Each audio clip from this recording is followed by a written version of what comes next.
Remember when you were a kid and each night as the lights went out, you were convinced there was a monster in your closet or even under your bed. Pulling the covers higher and higher over your head, the nightlight only made the shadows in your room even scarier. You'd finally fall asleep, and the next day, not a single word mentioned to anyone at breakfast, let alone school, as then all of the kids would think you were just weird. If you did mention to mom or dad, or maybe an older brother or sister, they usually laughed it off dismissively. There's no monsters in your closet. Stop wanting attention. So you kept it to yourself, night after night, hoping it would just go away. This is what mental illness can feel like. Scared, alone, ashamed to say anything. Had someone shown you it was okay by checking under the bed before turning out the lights or going to the closet with a flashlight, you would have said, "Ooh, thanks, that really helped." Sure, there would still be nights you'd hear bump and freeze, but someone showing you the night before it was okay made it a little easier to fall asleep. But just like monsters under our beds then, no one is wanting to talk about what keeps us up at night now. It's time we stop hiding under the covers and talk about mental health. 1 out of 4 people in the United States suffers from a mental disorder. 1 out of 4.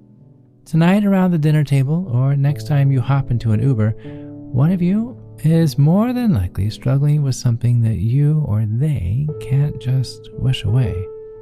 And this is why the month of May is so important, for May being Mental Health Awareness Month. It's time to talk, and it's time to be aware, but it's also time to start doing something about it. This episode is the first of 4 in a series surrounding the importance of mental health, as over the next 4 weeks, I hope to bring awareness to the conversation of what is typically heavy in content, yet light in public discussion. So, without further ado, let's begin. I'm Chad Lawson, and let's calm it down in 3, 2, 1. Let's take a road trip. Not literally, but just come along. Close your eyes as I'd like to walk you through a visual. I'm going to tell you a story. Eyes closed and in a comfy spot, I'd like for you to imagine a friend stopping by unexpectedly. You open the door, and as they place a small box in your hand, they run off and say, "I hate to drop and run, but this is for you, and I'm sorry, but I gotta go." Leaving the box in your hand, you're a bit confused, a bit curious, and a bit bewildered all at once as they hop into an Uber and speed off. But, you say, "You've left your car in my driveway." Shaking your head, you open the box and find a set of keys and a note inside. "I want you to have my car. Cheers. XO, XO." "I'm so confused," you say as you look in your driveway. And sure enough, there it is, a car in your driveway. Did they make a mistake? I don't understand. Why is this in my driveway all of a sudden? You take the keys and leave them on the counter, expecting that they would come back, maybe later tonight. Well, the night turns late, and you're tired of waiting past your bedtime, and decide to call it a night. Maybe tomorrow, you say. Tomorrow comes, and as you're having your morning coffee, a knock comes to the door. "Ah, there they are," you say. But opening the door, you see a map on your doorstep with another note. "Sorry, meant to leave this for you yesterday. Have fun. Cheers. XO, XO." Still in pajamas, the car is still in your driveway, and you're still standing bewildered as you close the door, laying the map next to the keys, and pour another cup. "I have strange friends," you say. 1 day passes, 2 days pass, 5 days have passed as the keys in the map, they haven't moved. I probably don't even know how to drive it, you say to yourself. I don't know, I'm sure I'd scratch it or run into a tree or to a ditch or something. Knowing me, the klutz, I always ruin something. Another day passes. Now, a week has passed, as the car is covered in bird poop and pollen. Where would I go anyway, you say. I'd just drive around aimlessly. What's the point in that? And then the phone rings. It's your neighbor. Hey, I'm sorry to bother you, but would you mind dropping me at work if you have a moment? My car is in the shop and I have no way of getting there. Sure, you say, without thinking about it. Thanks, I'll head over. You hang up and you realize that you're still in your pajamas and that the car is blocking your car in the driveway. Ugh, all right, I'll take the new one. Fine, you say. I'm just taking her to work and then back home. I'm not going anywhere else. Hopping in along with your neighbor, you make small talk during the trip until she says, "Oh, this is where I work." To your surprise, it was such a short trip, you thought. You were actually enjoying the conversation and the company. Can I pick you up later, you ask? No, I'm good. I got a ride. Thanks, she says as she closes the door. Still parked, you sit for a moment and look around. I don't know, you say to yourself. It was kind of nice. I don't really feel like going home yet, but I don't know where else to go.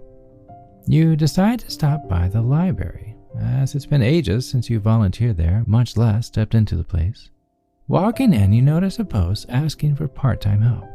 I guess it would give me something to do, you say. Maybe just a few hours, a couple days a week. After a few weeks, and since starting part-time at the library, you've noticed the difference in getting out of the house, even just for the little things.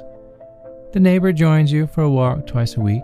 Thursdays, you hit Trader Joe's, and Sundays are afternoon lunches with the family. Not every day is occupied, but you have noticed how much better you feel when doing something active.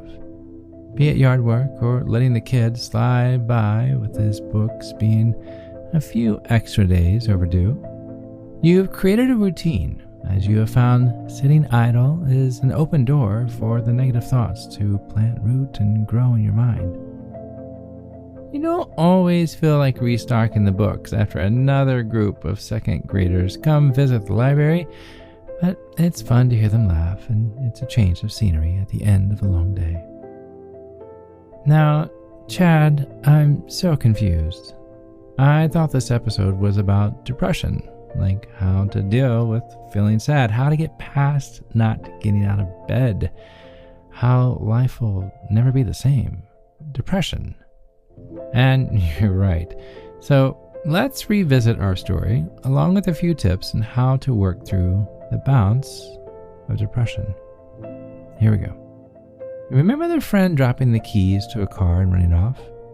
The car in our story represents depression.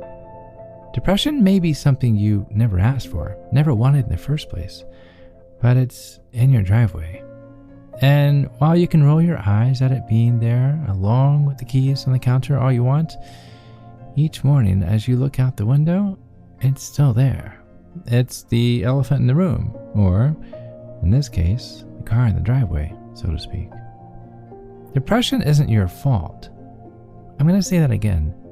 Depression isn't your fault. A friend dropping a set of keys and running off as you still have sleep in your eyes was none of your doing. A parked car next to your mailbox? That wasn't your doing. But peering out the window each morning isn't going to move the car. It's not going to wish it away. It's only going to keep you blocked in where you are. The neighbor calling was the catalyst. Well, maybe I should start doing something, I guess. i.e., talking to someone. And by someone, I mean someone professional. Someone that will get you on the right path down the road. It took the encouragement of someone else to begin turning the wheels, to initiate moving in a forward direction. In psychology lingo, this is called behavioral activation, which is just a fancy way of saying gradually increasing activity to experience more things that make you feel good. I'm paraphrasing that. But getting out and talking to someone, i.e. the neighbor, and then the next step, developing a positive routine. It felt good to get out. It felt good to talk to someone. It felt good to leave your four corners. Staying physically and mentally active keeps you out of the proverbial quicksand of depression. Reliving past moments, constantly feeding thoughts that are negative, isolating yourself from others. Creating routines will help keep such thoughts at bay as you become more confident in yourself and feel accomplished in the activities you've committed to. Depression is overwhelming. It's debilitating. But it doesn't mean you have to poke your head out every morning and sigh at it being there. There's help.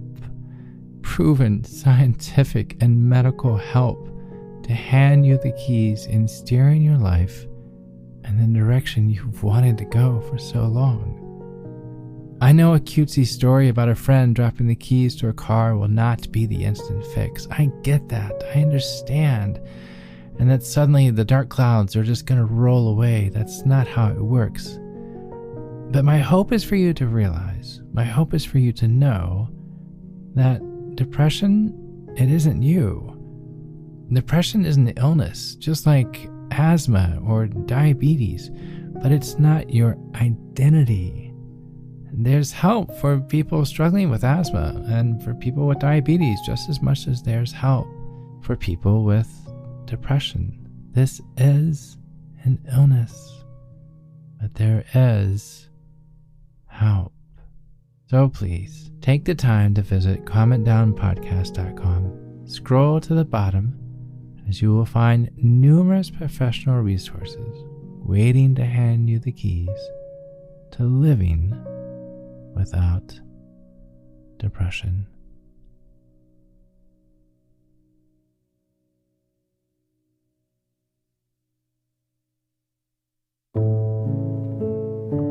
To find more episodes of Calm It Down, hear the musical playlist from today's episode, or simply wanting to know where to send chocolate chip cookies, visit calmitdownpodcast.com. You'll even find additional resources for emotional support, including our online community and our Facebook page. You're not alone. You are not alone. This podcast was written and produced by yours truly, Chad Lawson, composer, pianist, and nationally recognized Sweet Tooth. And now something my attorney wants me to say.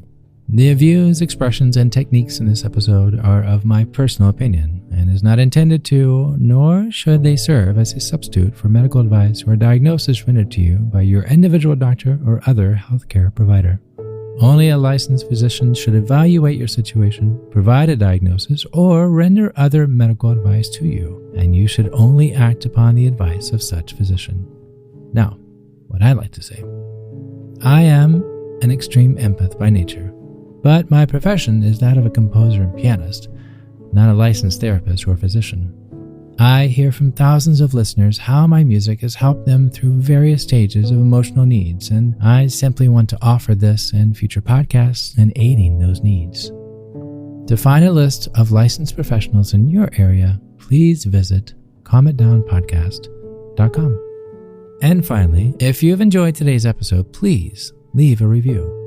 While it takes less than 60 seconds to do, its impact will last for years to come, as every little bit helps in growing the awareness and the importance of emotional health.